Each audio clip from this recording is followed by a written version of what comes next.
Hey, tourpreneurs, it's Mitch Bach, and just a quick note before we begin today's episode. Tourpreneur is currently sponsored by Google. We're thankful for their support of our community, and we are offering with them a completely free course helping you unlock the power and potential of Google's Things to Do program, which is specifically helping tour operators add their tours to Google in new ways that gives you new exposure and more direct bookings. To learn more, go to tourpreneur.com/Google. And as always, show notes, more resources, links to our newsletter, our business coaching community, and so much more are available on tourpreneur.com. Now to the episode. You're listening to ARIVAL audio recorded live at ARIVAL Orlando 2019 and distributed here by Tourpreneur. Growth in most companies is hardly a straight line up, but more like an adventure course with plenty of downs as well as ups. In this operator story, James Blick, co-founder and COO of Devour Tours, shares lessons learned since its founding in 2012 to its expansion to 7 cities across Europe. So, people dream of a long summer in Barcelona. Tapas, all the cava you can drink, the Mediterranean at your doorstep. Well, in 2017, I spent a long summer in Barcelona, but it was not a dream. In fact, it was a low point and a turning point in the story of Devour Tours. And I think a better representation of that summer, instead of the beautiful Barcelona skyline, is this disheveled bedroom in a crappy apartment that I was in for 3 months, working feverishly. My co-founding partner, Lauren, was there for much of the time as well. And what I want to tell you guys today is the story of how we got there and how we got out of there. It's a story of the challenges of growing your company, particularly when it's the first company you've ever started. And so just a little bit about the company and a little bit about me. We launched in 2012 in Madrid, and we now run food tours in Madrid, Barcelona, you can read, mainly in Spain, but also in the broader Europe area. Interesting for this presentation is to know that we were only in Spain until this year, and that will provide you a little context. Then you have some of the size of our staff and things like that. When I was preparing this presentation, Douglas said to me, he said, I want to know more about your misses than your hits, more about your failures than your successes. That made me very nervous. But my wife said to me, honesty and authenticity shows strength, so I'm going with that theory. Let me start off with how it all began. I was working in Madrid in 2012 as a travel writer, and I met my co-founding partner, Lauren, and it all began over a plate of grilled lamb thymus glands. You can see these here. And so what happened is I was working as a travel writer. She had just started giving a food tour a couple months beforehand and was doing a little bit of content marketing. She put a photo of these up on Facebook and said, does anyone know what these are? I knew what they were. I responded correctly, and she sent me a message and said, hey, we should meet. She was looking for guides. She saw I was a travel writer, and she figured I needed money. She was right. We met, and we really hit it off. And instead of becoming a guide, we agreed that I would design the company's second tour, our first evening tour, which I did. And really, when I think through the following 6 years, I've divided it into 4 stages that I hope are instructive for everybody here and people who are going through this journey. And I've called stage 1 100% passion, because when you start your first business, you don't think of it as a business. It's personal. You know, you just want to give the best experience possible to your guests. So in these early days, Lauren gave the daytime tours, I gave the nighttime tours. We hardly saw each other. We did, of course, all the social media, all the marketing, all the customer service. We were doing all of that. This was a great time, and it's a really important phase, I think, particularly in food tourism, because this is the time when you're building your brand, because you're with customers every day, learning about their problems, but also you're building your belief system, your company's belief system. And in the end, what a brand is a belief system. And if you build a great brand, that will differentiate you in a very crowded market, which is food tours. In these early days, we had meetings in our apartments. It was very informal. There were no set systems. We weren't really looking to scale. And if you look at what we called the brand, it was called Madrid Food Tour. So we weren't thinking to go broader than that. You'll see it's very pixelated. That's because I don't even think we have a copy of that logo anymore. I pulled it off an old kind of Wayback Machine website. And so we didn't think we were going to go any further. But then our third co-founding partner, Lauren's husband, Alejandro, said to us, you guys are thinking too small. You need to, I think we were talking about doing an olive oil tasting in Madrid. And he said, no, what you need to do is go to Barcelona and build a tour there. You guys are great at designing food tours. Go to Barcelona. So we thought, okay, let's go to Barcelona. So we went to Barcelona, and in 3 weeks, we rented an apartment, and we ate everywhere in the neighborhood. It was a very non-scalable way to design a food tour, but instructive. My wife came as well. And we designed the Barcelona tour, and we started offering this Barcelona tour. And it went well. We hired an operations manager. And of course, at that point, we had to update the brand. And so it became Devour.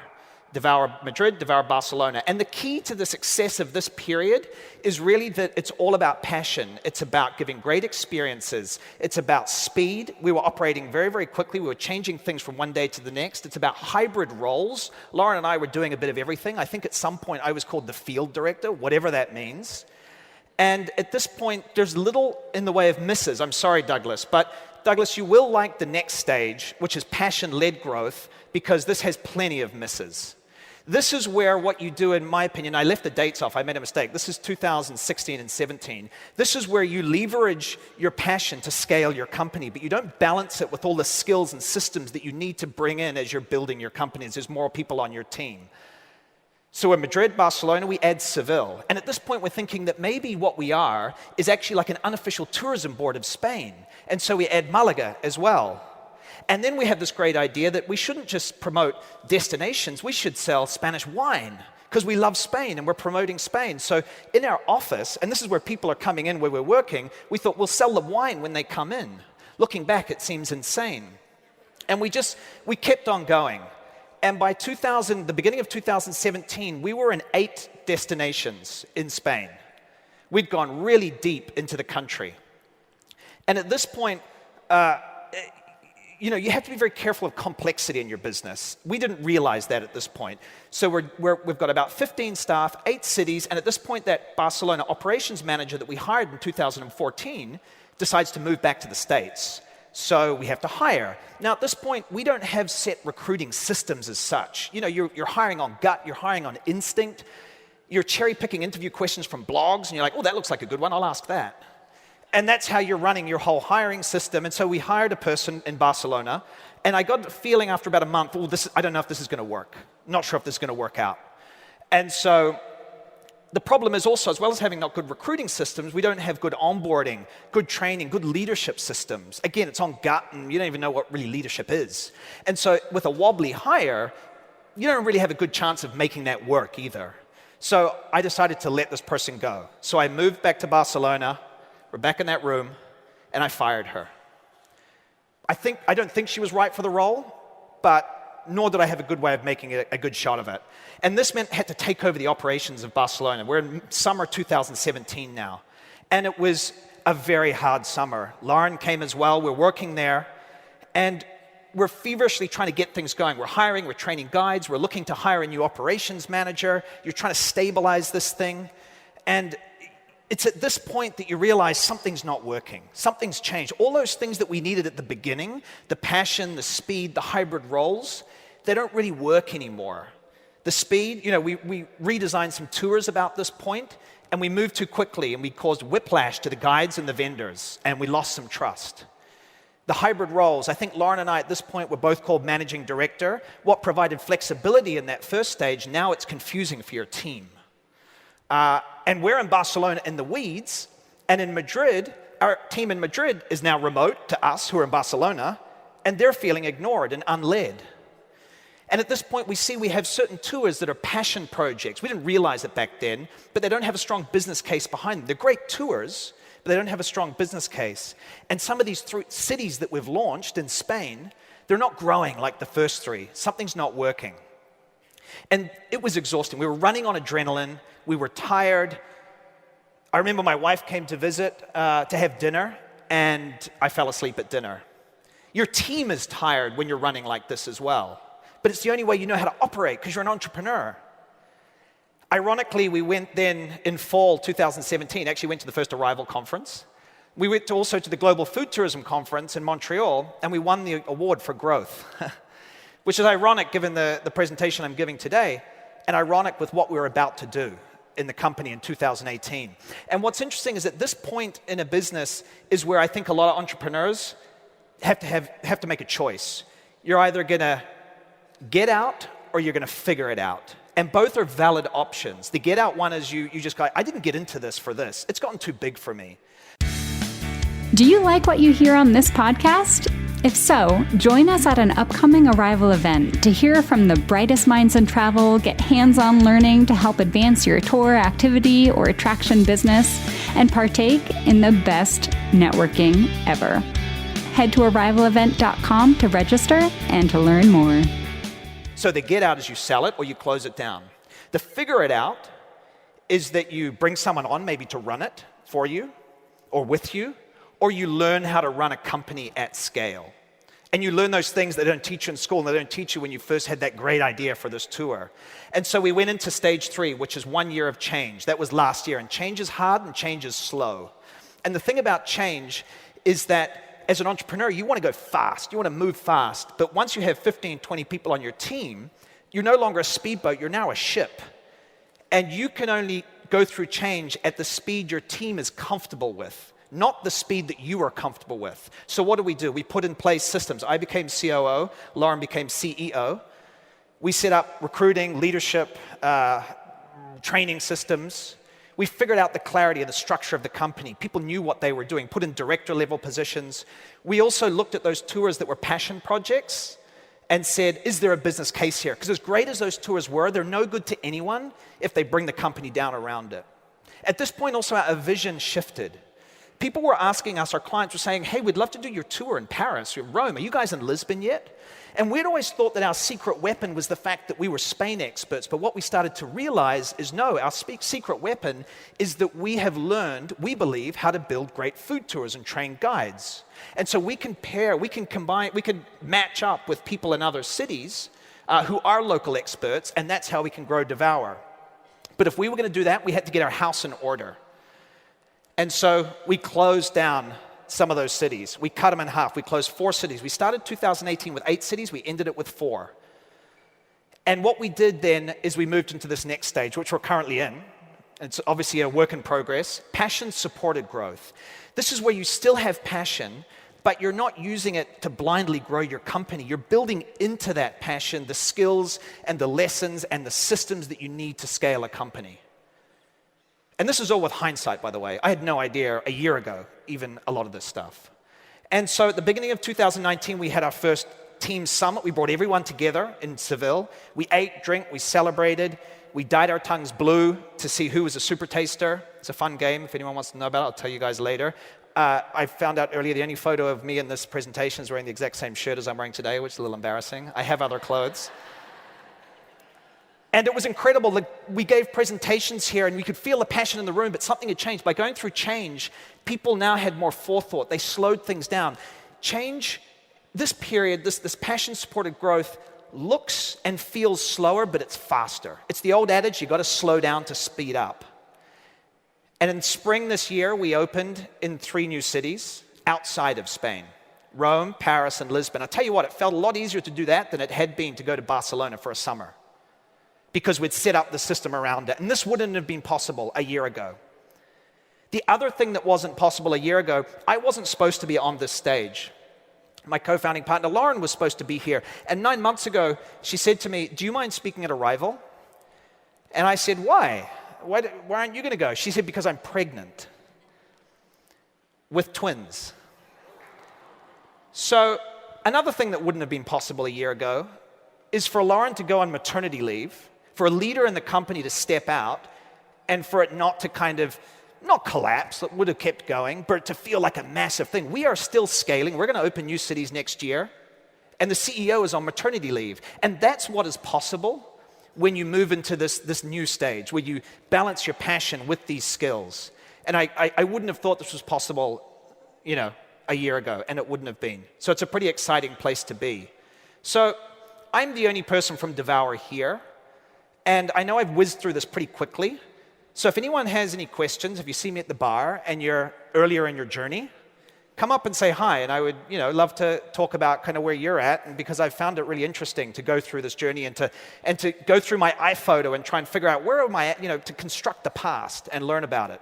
And if anyone's is ahead in this journey, I'd love to buy you a drink because I want to find out what's coming up next. Thanks very much. Thank you, James. Thank you.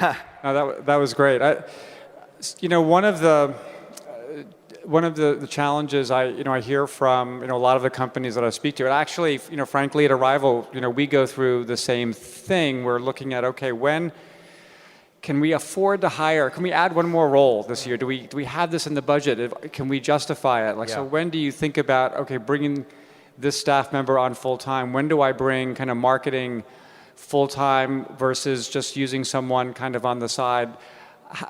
How do you kind of, as you're kind of building the business, how do you measure, like, when is it okay to take that risk? I think I don't have a really good answer because I feel like we're still learning how to run a business and, still learning about the financial, still learning these things. I would say what I've learned is never to set up something forever. So if you're thinking, hey, maybe I need someone in marketing, can you bring someone on for 10 hours a week? And maybe it's just a season and you don't promise the earth, you pilot something. You should never implement anything forever. It's always a pilot.